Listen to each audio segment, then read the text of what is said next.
Okay, this video is going to help explain the normal curve and the normal distribution problems.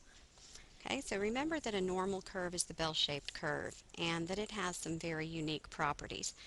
In the book, you'll notice that they use decimal values for 2 standard deviations from the mean and 3 standard deviations from the mean. I round those. So if you would please use the numbers that I have here. Okay, so I'm going to draw your basic normal curve for you, which is just this little hill looking thing. In the middle, you're going to put a big line, and that's where you're going to put the mean value. Then you're going to make 3 bars to the left and 3 bars to the right. And then you'll draw the bottom to the curve. To fill in the curve, what you're going to do is subtract the standard deviation for each of these, and then you're going to add the standard deviation on each of the right side. Okay, now when we use this 1 standard deviation away from the mean, here's the mean. 1 standard deviation away is 1 bar on each side, so that's 68% of the data. 2 standard deviations from the mean would be 2 bars on each side, and that's 95% of the data. And 3 standard deviations from the mean is 3 bars on each side, and that's 99% of the data.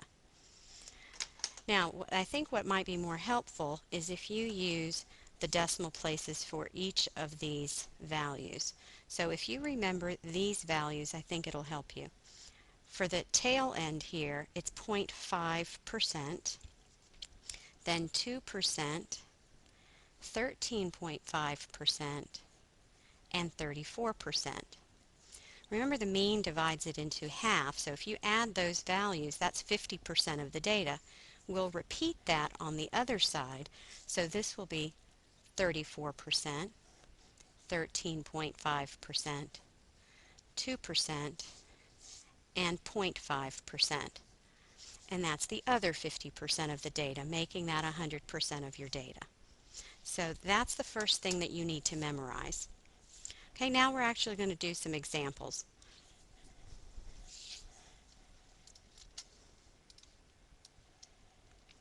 Okay, so here's a problem. You're going to have 125 math students that took the final exam, and their grades are normally distributed. So I'm going to give you the mean value, which here is 75, and I also will give you the standard deviation, which here is 8. So your first step is to draw the normal curve. So draw your hill, put your mean in the middle, 3 bars to the left, and 3 to the right. Okay, now we're going to fill in those values. The mean goes in the middle, so that value is 75. To fill in the values on the left side, you subtract the standard deviation. So we're going to take 75 minus 8 and get 67. 67 minus 8 is 59, and 59 minus 8 is 51. On the right side, you add the standard deviation. So 75 plus 8 is 83. 83 plus 8 is 91. And 91 plus 8 is 99. So you have now drawn your normal curve. If you remember those percentages that I mentioned earlier, and I'll write them at the top of the curve so that you recall them as we move on. This tail is 0.5%. 2%, 13.5%, 34%, 34%, 13.5%, 2%, and again 0.5%. So that's your 100% of your data. Now there's 2 types of problems that I will ask you. One is to find the percentage. That simply means look at the data that they're asking and then add up the percentage values. So I'm asking for this problem, what percentage of students scored greater than 83? Greater means more than, so I'm looking for the values from 83 to 99. So we want to add up 13.5% plus 2% plus 0.5%. And that's going to give you 16%. Since I asked you what percent, that's the answer. Okay, now keep that normal curve on your paper, and then we're going to move down, so it's going to disappear. So hang on.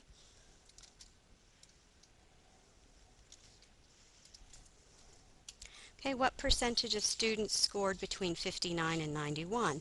Again, if you refer back to the normal curve that you drew earlier, that's going to be 2 standard deviations away from the mean. Well, if you recall from the definition, that would be 95%.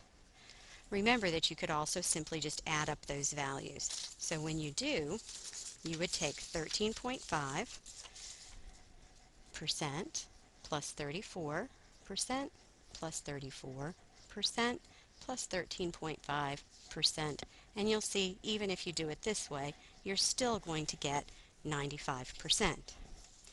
Now the other type of question I will ask you is how many students?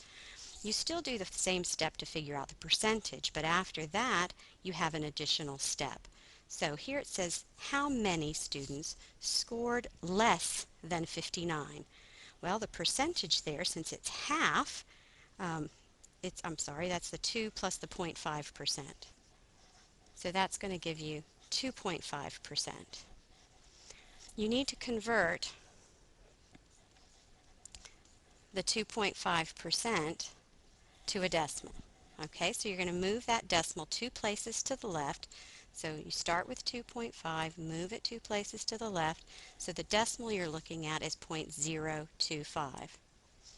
Now you want to multiply that by the total number of students in this sample, which was 125 students who took the test.